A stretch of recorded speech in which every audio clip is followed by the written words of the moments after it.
Hey, what's up guys? Joker here, and I hope this video finds you all doing well. Today we have got a couple of news stories to get through in the world of PC gaming hardware. First, we'll be talking about AMD and their upcoming Polaris refresh. That's right, another Polaris refresh. So we'll be talking about that. Also got to look at the new MSI 5700 XT card, and also what is the most secure antivirus that you could be using for your PC. The answer just might surprise you. Although it doesn't really surprise me, I've been using it for my entire life, pretty much. But first, today's video is brought to you by LevelGo.com, where you could save money on games for all of your favorite platforms, as well as software like Windows 10 Pro for under $16, Microsoft Office 2019 for $80, and Microsoft Office 2016 for under $40. And if you use my coupon codes at checkout, you can save an additional 22% off of Windows 10 Pro, or 16% off of any software you pick up over there, or now you can get 3% off of the entire website with the code PDS3 at checkout. So be sure to use these coupon codes with the links down in the description below. So first up, we will be talking about the AMD RX 600 series of graphics cards. This is yet another Polaris refresh, which started out all the way back on the 400 series.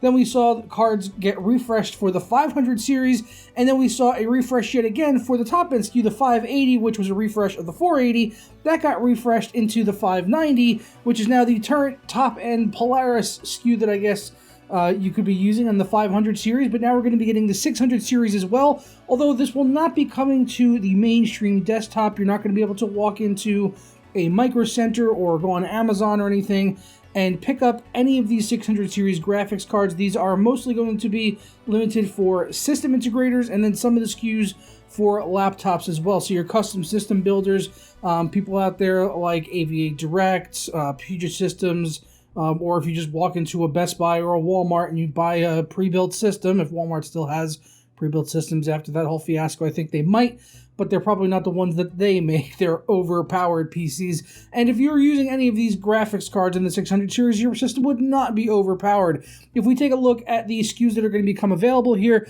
you can see we've only got 5 of them right now. The 640 and the 630 obviously at the top, and those are going to be the 2 desktop SKUs, with the top-end RX 640 actually coming in close to being just like an 550X. So the top-end SKU is not going to be anything more than a 550X, although this has actually seen its memory interface cut down from 128-bit down to 64-bit, so it'll actually be a little bit worse than that of an RX 550X, and we'll also have the RX 630, which will be close to an RX 550, and then the 625, 620, and 610 will all be for laptops and mobile use. So those are the current SKUs that we have. You can see them here on this table here if you want to go ahead and compare any of the different stats, but these are going to be pretty cheap and easy for AMD to produce, and they still are definitely have viable use cases. Now, surely you're not going to be going out and blowing every game out of the water, but you could probably pick yourself up a fairly cheap gaming PC, you know, in a store or something like that, and be able to use one of these to play games.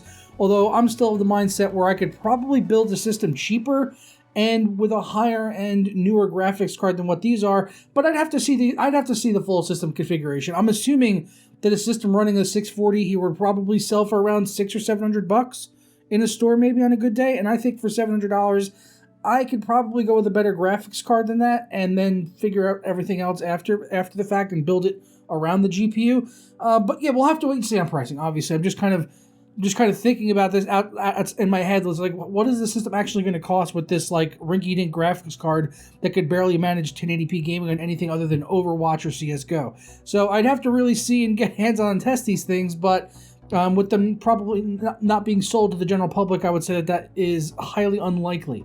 Continuing along and discussing AMD, we've got a look at another set of add-in board cards for the 5700 series of GPUs, this time from MSI. We're taking a look at their Mech OC and their Evoke series of GPUs. Just a quick aesthetic look. We don't really have too much in terms of specs yet on these cards. I will be having a custom board card review going out later this week for the Power Color Red Devil 5700 XT, which is an absolutely gorgeous card. I already have it.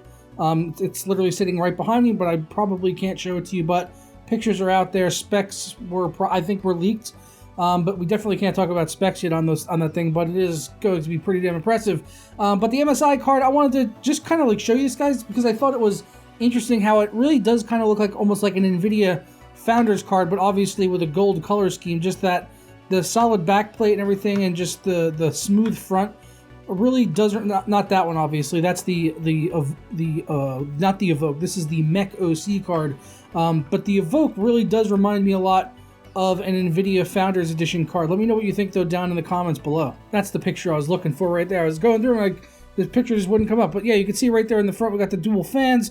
Kind of looks like a solid aluminum shroud. It's actually pretty sleek looking as long as you are okay with a gold aesthetic inside of your system. Lots of looks like big nickel heat pipes coming out of the bottom there. Pretty slick looking card. Let me know, but as I said, let me know your thoughts down in the comments below on what this one looks like. I did see Gamers Nexus already posted a review of the Sapphire Pulse card, which seems to have definitely made the card cooler, quieter, a little bit better out-of-the-box performance, but overclocking still an issue with the 5700 series cards, which is hopefully something they can get resolved with a driver update, because they just don't seem to be behaving that well. And AMD did put out a blog post saying that it was this is how they're intended to perform, because they're intended to pretty much push themselves as far as they possibly can right out of the box, which is why you might see some cards getting over 2 gigahertz just without doing anything, and other cards sitting around 1800 megahertz. It's really just the luck of the draw and how far Wattman decides to push the cards automatically all on its own. This MSI Evoke card is using an 8-pin and a 6-pin power connector. I did notice here in one of the images. The Power Color Red Devil I'll be taking a look at has 2 8-pins, and I'll have to go in the review video into exactly why that is. Can't talk any much more about it further today.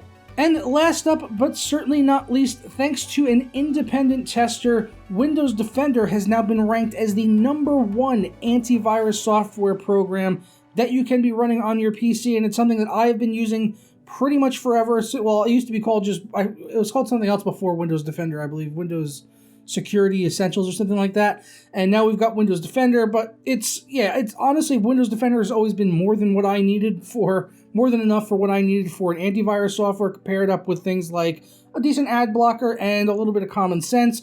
Are really the best. Those are the 2 best antivirus tools you can have. Well, #1 is common sense. #2, have an ad blocker, and then #3 is have a decent security system. And it's nice to see and get validation that what is bundled along with Windows is actually really good from AV Test, who ran this, and it was reported over on Softpedia, and you'll be able to see that it beats out some of the big guys out there, companies like F-Secure, Kaspersky, Norton. So all these companies getting beat out by Microsoft, who got perfect scores across the board here. If you look at this table, you can see that Microsoft Windows Defender reported as a top product, and it scored the highest you can get for any of these categories is 6. So for protection, performance, and usability, it got a perfect score of 18 across the board. Kaspersky also got an 18, it looks like, in this, and then Symantec also got a score of 18 as well. So yeah, even though Microsoft has a lot of issues and Windows 10 is far from perfect, especially when they roll out any of their big updates, they tend to kind of break a lot of things, but it's nice to know at least that Windows Defender is kind of always doing its job in the background. I'm not being paid by Microsoft or anything. It's not like they make anything off of this. It's just I use Windows Defender, so I'm always happy when I find out that it is more than enough, because I will help a lot of people with their laptops or their computers and stuff. Friends of family will say, "Oh, my laptop is really slow," and I'll get on there, and I'll find like they've got like Norton on there or something, and I'll just like, okay, let's start removing that, and we'll see how much faster we can get your computer from there. And that's usually like one of the first things I'll remove. And they're like, "Oh, but that's my antivirus." I'm like, you don't need that. Just don't click on random shit on porn sites, and Windows Defender is fine. And then pair that up with like, maybe bi-monthly Malwarebytes scans is something you can go ahead and run. That's something that I do. I run bi-monthly Malwarebytes scans, or as often as I can remember to run them. Windows Defender I just let run in the background. And also from this report, they determined that it was one of the most lightweight, actually, antivirus programs, so it's not taking up a ton of system resources running in the background. So that's also really good to see, and it's one of the reasons I got away from using other antivirus systems software some years ago. A few years ago, I tried using things like AVG and Avast, and eventually I just came back to Windows Defender because it was more than enough and just better overall, honestly. So let me know your thoughts down in the comments below on all the topics we covered here today, as well as the antivirus if you're surprised to learn that Windows Defender is one of the best antiviruses you can use, and it's completely free, packaged along with Windows 10. You don't need to do anything for it, it's just there, and it works pretty damn good. So that makes me happy. So I'm going to go ahead and get on out of here, guys. Let me know your thoughts, as always, down in the comments. I look forward to the discussion continuing down there. If you enjoyed this video, don't forget to leave a thumbs up on it. Subscribe if you're not already, and if you've been here for a while, consider ringing the notification bell. That way you never miss a news video as soon as it goes up live here on the channel. And I'll catch you guys for another video tomorrow, and then that'll be followed up by the review of the PowerColor Red Devil 5700 XT a little bit later in this week, so stay tuned for that. I'll be comparing it up against a custom 2060 Super card that I got in from Gigabyte, so that should be a very interesting matchup, and I'll see you for that one.